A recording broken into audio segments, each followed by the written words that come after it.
بسم اللہ الرحمن الرحیم۔ نہ غرض کسی سے نوازتا مجھے کام اپنے ہی کام سے، تیرے ذکر سے، تیری فکر سے، تیری یاد سے، تیرے نام سے۔ یہ مکمل احسان اور حسن سلوک نہیں کہلاتا کہ انسان والدین کے ہاتھ پیر چوم لے۔ اصل احسان تو یہ ہے کہ ان کی سختی، نفسیات اور بیماری، بدلتے مزاج پر صبر کا دامن نہ چھوڑے۔ تعجب ہے جو لوگوں کی ایذا تو سہ لیتا ہے لیکن والدین کی معمولی بات پر ناک چڑھا لیتا ہے۔ آپ کے نیک عمل کا ایک ذرہ بھی ضائع نہیں کیا جائے گا۔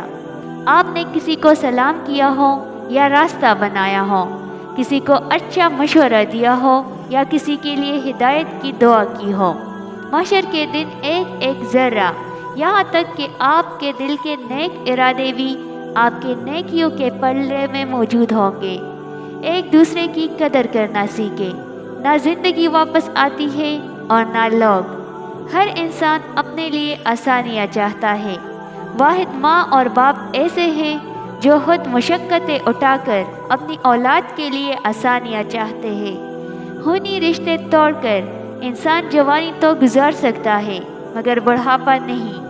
دنیا میں سب سے زیادہ مطمئن وہ لوگ ہیں جنہیں اپنے معاملات اللہ کے سپرد کرنے کی عادت ہو۔ فرعون کے گھر حضرت موسیٰ علیہ السلام کی پرورش یہ ثابت کرتی ہے کہ جہاں شر کی انتہا ہوگی وہیں سے خیر کی ابتدا ہوگی۔ دعا اپنے لیے مانگنا عبادت ہے اور دوسروں کے لیے مانگنا خدمت۔ عبادت سے جنت ملتی ہے اور خدمت سے خدا ملتا ہے۔ کامیابی کو سانس لینے کے لیے جس آکسیجن کی ضرورت رہتی ہے اس کا نام مستقل مزاجی ہے۔ جو شکست کے سامنے سر نہیں جھکاتا کامیابی اس کے قدم چومتی ہے۔ اگر آپ اچھی اور میٹھی گفتگو نہیں جانتے تو چپ رہنا چاہیے، کیونکہ چپ رہنا بھی اتنا ہی بڑا کام ہے جتنا کہ بولنا۔ قدرت آپ کی زندگی میں چیلنج آپ کو مشکل میں ڈالنے کے لیے نہیں بلکہ آپ کا قد بڑا کرنے کے لیے بیچتی ہے۔ عروج میں اگر نظریں نیچی اور لہجہ نرم ہو تو زوال میں تکلیف کم ہوتی ہے۔ یہ جو تمہارا نفس ہے، تم اگر اسے خیر میں مصروف نہیں کر لیتے تو یہ تمہیں شر میں مصروف کر لے گا۔ شہزادی اور ان کا بیٹا تہجد پڑھ رہے تھے۔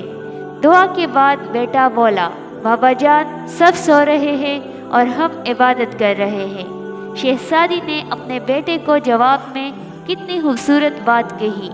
اگر دوسروں کے عیبوں پر نظر رکھنی تھی تو بہتر تھا کہ تو بھی سویا رہتا۔ عبادتیں قبول ہو یا نہ ہو، ندامتیں ضرور قبول ہوتی ہے اور یہی توبہ کا فلسفہ ہے۔ خواہشات کے جنگل میں سکون کا پرندہ نہیں چہچہاتا۔ ایک سوال پوچھا گیا، محبت کیا ہے؟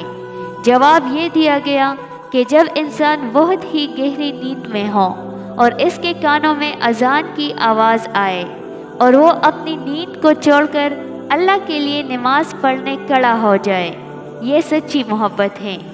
ڈپریشن ختم کرنے کا طریقہ: نمبر 1، اللہ سے رابطہ مضبوط کرے۔ نمبر 2، کچھ وقت باہر کھلی فضا میں سیر کرے۔ نمبر 3، روز صبح ورزش کرے۔ نمبر 4، خود سے مثبت باتیں کرے۔ نمبر 5، اپنوں کے ساتھ وقت گزارے۔ دماغ کو تباہ کرنے والی 7 چیزیں: نمبر 1، بہت کم نیند کرنا۔ نمبر 2، زیادہ گرم کھانا کھانا۔ نمبر 3، ہر وقت سوچتے رہنا۔ نمبر 4، بہت زیادہ غصہ کرنا۔